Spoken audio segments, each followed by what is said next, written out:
Bismillahirrahmanirrahim. A'udzu billahi minasyaitonir rajim. Bismillahirrahmanirrahim. Assalamualaikum warahmatullahi wabarakatuh. Allahumma salli ala sayyidina Muhammadin abdika wa rasulika nabiyil ummi wa ala alihi wa sahbihi wa sallim. Rabbi shrah li sadri wa yassir li amri wahlul 'uqdatam min lisani yafqahu qawli.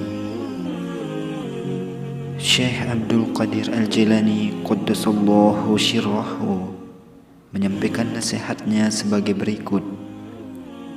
Memohonlah kalian kepada Allah Subhanahu wa ta'ala agar menjadikanmu ridho terhadap ketentuannya dan kaya dalam perbuatannya, karena itu merupakan ketenangan yang luar biasa dan surga yang disegerakan di dunia. Ia adalah pintu Allah yang agung dan menjadi sebab cintaan Allah kepada hambanya yang mukmin. Maka barang siapa yang dicintai Allah tidak akan mendapatkan siksanya baik di dunia maupun di akhirat, dan dengan cintanya dapat mengantarkanmu kepada Allah dan dekat dengannya. Janganlah kalian sibuk dengan meminta bagian, baik yang sudah dibagikan maupun yang belum. Jika belum dibagikan, maka kesibukanmu untuk mencarinya adalah suatu kebodohan dan kehinaan, dan akan mendapatkan akibat yang sangat berat. Sebagaimana dikatakan, di antara siksa yang paling pedih adalah mencari apa yang belum dibagikan. Meminta imbalan berarti tidak sungguh-sungguh dalam mencintainya.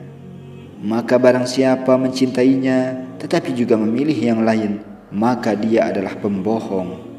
Dan orang yang meminta imbalan atas amalnya adalah tidak ikhlas. Adapun hamba Allah yang ikhlas adalah yang menyembah Allah untuk memberikan haknya sebagai Tuhan. Ia menyembahnya sebagai pemilik hak karena Allah Subhanahu wa ta'ala adalah pemilik dirinya. Maka dia berhak untuk ditaati karena dia dan seluruh gerak dan diamnya dan semua usahanya adalah milik tuannya. Betapa tidak, seperti yang telah dijelaskan di bagian yang lain, bahwa semua ibadah intinya adalah nikmat dan keutamaan dari Allah bagi hambanya, karena dia memudahkan jalan dan menakdirkannya. Sibuk dengan mensyukuri anugerah Allah yang telah diberikan adalah lebih baik dan lebih utama daripada meminta imbalan dan balasan darinya atas ibadah yang dilakukan.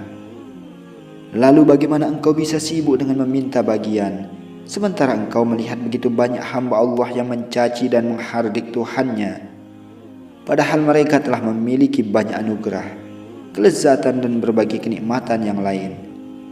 Bahkan mereka mengingkari atau kufur atas semua nikmat itu. Mereka lebih banyak resah dan gelisah karena bagian yang dimiliki orang lain dan bukan miliknya, sehingga mereka melihat apa yang mereka miliki tidak ada artinya bagi mereka. Mereka terpesona dengan apa yang dimiliki orang lain. Mereka sibuk memohon yang bukan bagiannya.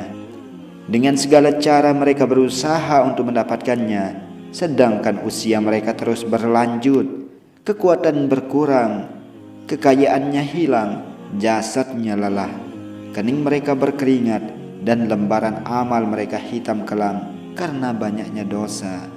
Besarnya kesalahan yang telah dilakukannya dalam meminta bagian yang bukan bagiannya, dan karena telah meninggalkan berbagai perintah Tuhannya, mereka tidak akan pernah mendapatkan apa yang mereka angan-angankan dan akan keluar dari dunia ini dalam keadaan bangkrut, tidak membawa hasil apapun, tidak mensyukuri apa yang telah dianugerahkan Tuhannya, sehingga mereka tidak meminta tolong agar dimudahkan untuk taat kepadanya. Mereka pun tidak mendapatkan apa yang mereka cari dari bagian orang lain. Bahkan dunia dan akhirat telah hilang dari sisi mereka. Merekalah makhluk paling buruk, paling bodoh, paling hina, dan yang paling sesat, baik akal maupun pandangannya.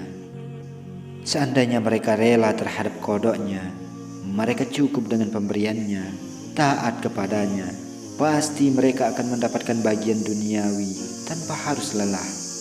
Lalu mereka akan dipindahkan ke sisinya di tempat yang tinggi. Di sisi Allah lah dia akan mendapatkan semua keinginan dan angan-angannya. Semoga Allah menjadikan kita sebagai orang-orang yang rela dengan ketentuannya, yang menjadikan hal itu sebagai pemohonannya, dan juga sebagai orang yang fana dalam kehendaknya, dan memohon keselamatan atas kekuatan dan kesehatan spiritual mereka untuk melaksanakan apa yang dicintai dan diridhoinya. Amin, amin ya rabbal alamin. Akhirul kalam, wabillahi taufiq wal hidayah. Wassalamualaikum warahmatullahi wabarakatuh.